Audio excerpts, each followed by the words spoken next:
This channel does not promote any violent, harmful, or illegal activities. All content provided by this channel is meant for an educational purpose only. শহরে তো এখন পুলিশি নজরদারি শুধুমাত্র দুটো বাড়িতে থাকে, একটা শান্তিনিকেতন আর একটা হচ্ছে মমতা বন্দ্যোপাধ্যায়ের বাড়ি, হরিশ চ্যাটার্জি আর হরিশ ব্যানার্জি বাড়ি রোড।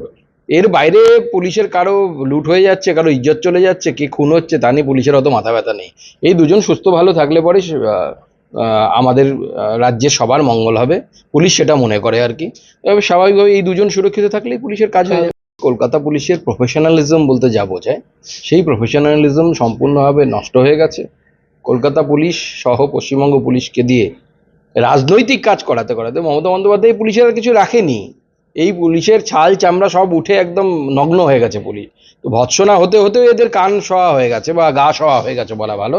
এদের আপনি যতই ভর্ৎসনা করুক, সে কোর্ট ভর্ৎসনা করুক বা সুপ্রিম কোর্ট ভর্ৎসনা করুক, এই পুলিশের কিছু যায় আসে না। ভয়েস ম্যাচিং হয়েছে, আমরা বিভিন্ন জায়গা থেকে মিডিয়ার মাধ্যমে শুনতে পাচ্ছি সেখানে নাকি টাকা লেনদেনের ব্যাপারে এরকম অডিও পাওয়া গেছে।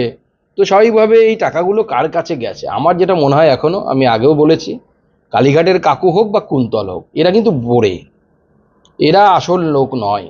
এদের মাথার উপরে এদের কথাতে পার্থ চট্টোপাধ্যায় কাউকে চাকরি দিয়ে দেবে এটা বিশ্বাসযোগ্য নয়।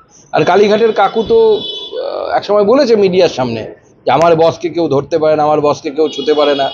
স্বাভাবিকভাবেই ধরতে না পাওয়া বস, ছুতে না পাওয়া বসই হচ্ছে আসল কারিগর। এসব সেই পাত্রে আকার ধারণ করে নেতারা হচ্ছে তাই, মানুষও তাই, নেতাও তাই। নেতাও তো মানুষ। তৃণমূল কংগ্রেসে থাকলে তাকে তৃণমূল কংগ্রেসের পলিসি অনুসারে কাজ করতে হবে।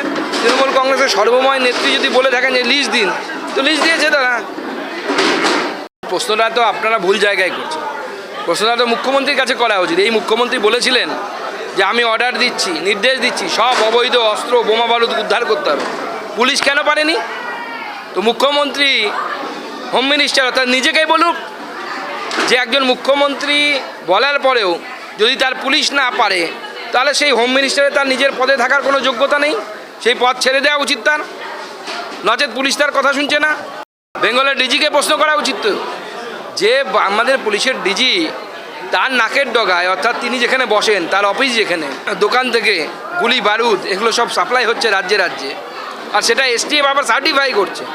অর্থাৎ এটা তো বিজেপির কথা না, তাদেরই একটা অংশের কথা। এসটিএফ তো রাজ্য পুলিশের বাইরে নয়।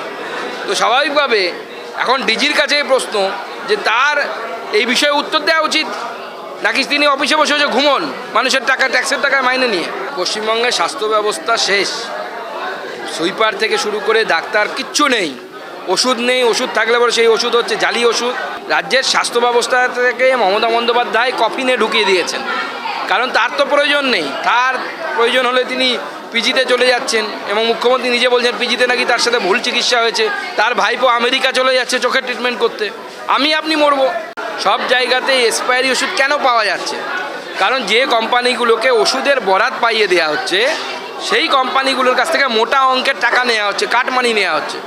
তার ফলে তারা এক্সপায়ারি ডেট পার হওয়া বা এক্সপায়ারি ডেট খুব কাছে, ধরুন 1 মাসের মধ্যে এক্সপায়ারি ডেট চলে আসবে, এই ধরনের ওষুধ বিভিন্ন কোম্পানি থেকে কিনে নিয়ে তারা সাপ্লাই করছেন রাজ্যের হসপিটালগুলোতে। গরিব মানুষকে এক্সপায়ারি ডেট ওষুধ দিয়ে পশ্চিমবঙ্গ রাজ্য সরকার, আমাদের স্বাস্থ্যমন্ত্রী তিনি পরীক্ষা করে দেখছেন বাঁচে কি বাঁচে না, গরিব মানুষের প্রাণ কত শক্ত। রাজ্য পুলিশ প্রশাসনের একটা বড় দায়িত্ব থাকে এগুলো নজরদারি করার, কারণ প্রত্যেকটি ব্যাংকের এটিএম কোথায় সেই থানার কাছে ব্যাংক সেখানে খবর দেয় বা তাদের ব্যাংকের কাছে ইনফরমেশন থাকে। কিন্তু দুর্ভাগ্যবশত পশ্চিমবঙ্গের পুলিশ এতটা অপদার্থ পুলিশে পরিণত হয়েছে, চুরি ডাকাতি, কলকাতার মতো জায়গায় বৃদ্ধাকে ভয় দেখিয়ে তার বাড়ি থেকে লুট হয়ে গেল। কলকাতার মতো পশ এলাকায় যদি এই ধরনের ঘটনা হয় তাহলে কীভাবে হবে? তার মানে প্রশাসন কোথায়? প্রশাসন কাজ করছে না, অপদার্থ মুখ্যমন্ত্রী।